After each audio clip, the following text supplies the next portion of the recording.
Right breaking చూస్తున్నాం. చెన్నై నుంచి మున్నార్ వెళ్తున్న కారు ప్రమాదానికి గురై ముగ్గురు వ్యక్తులు సజీవ దహనమయ్యారు. డ్రైవర్ నిద్రమత్తులో ఉండగా డివైడర్ ను ఢీకొనడంతో ప్రమాదం జరిగింది. స్నేహితులు కలిసి టూర్ కు వెళ్తుండగా ప్రమాదం చోటు చేసుకుంది. కారులో ముగ్గురు వ్యక్తులు సజీవ దహనం కాగా మరో ఇద్దరికి తీవ్ర గాయాలయ్యాయి. క్షతగాత్రులను స్థానిక ప్రభుత్వ ఆసుపత్రిలో చేర్పించారు.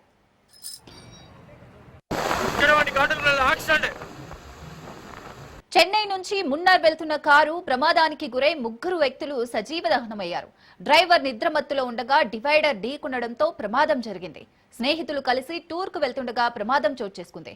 కారులో ముగ్గురు వ్యక్తులు సజీవ దహనం కాగా మరో ఇద్దరికి తీవ్ర గాయాలయ్యాయి. క్షతగాత్రులను స్థానిక ప్రభుత్వ ఆసుపత్రిలో చేర్పించారు. చెన్నై నుంచి మున్నార్ వెళ్తున్న కారు ప్రమాదానికి గురై ముగ్గురు వ్యక్తులు సజీవ దహనమయ్యారు. డ్రైవర్ నిద్రమత్తులో ఉండగా డివైడర్ ను ఢీకొనడంతో ప్రమాదం జరిగింది. స్నేహితులు కలిసి టూర్ కు వెళ్తుండగా ప్రమాదం చోటు చేసుకుంది. కారులో ముగ్గురు వ్యక్తులు సజీవ దహనం కాగా మరో ఇద్దరికి తీవ్ర గాయాలయ్యాయి. క్షతగాత్రులను స్థానిక ప్రభుత్వ ఆసుపత్రిలో చేర్పించారు. రైట్కి ప్రమాదానికి సంబంధించి మరిన్ని డీటెయిల్స్ పవన్ అందిస్తారు. పవన్,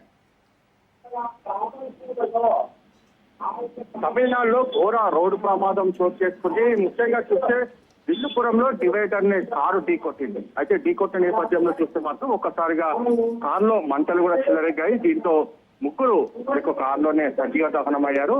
అయితే మరొక ఇద్దరు పరిస్థితి మాత్రము విషమంగా ఉందని చెప్పి కూడా ఇప్పటికే డాక్టర్స్ చెప్తున్నారు. ప్రజెంట్ వారు హాస్పిటల్లో ట్రీట్మెంట్ కూడా తీసుకుంటున్నారు.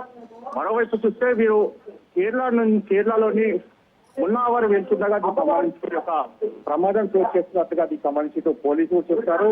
అయితే ఈ యొక్క చనిపోయిన సంబంధించి ఒక సజీవ దహనమైన వారి డీటెయిల్స్ కూడా పోలీసులు కనుగొంటున్నారు. మొత్తానికి చూస్తే ఈ యొక్క ప్రమాదం మాత్రము డివైడర్ ని ఢీకొట్టడం, ఒక్కసారిగా కారులో మంటలు చెలరేగడమే దీనికి ప్రధాన కారణం అని చెప్పి కూడా పోలీసులు దర్యాప్తులో ప్రాథమికంగా చెప్తున్నారు. మొత్తానికి ఓవరాల్ గా దర్యాప్తు తర్వాత ప్రమాదం కావచ్చు, దీనికి సంబంధించిన పూర్తి డీటెయిల్స్ చెప్తామని కూడా చెప్తున్నారు. అయితే వీరంతా కూడా స్నేహితులుగా తెలుస్తుంది. దీనికి సంబంధించి ఇంకా డీటెయిల్స్ తెలియాల్సిందని చెప్పి కూడా ప్రధానంగా అయితే పోలీసులు చెప్తున్న పరిస్థితి కూడా కనిపిస్తుంది. Right, thank you Pawan.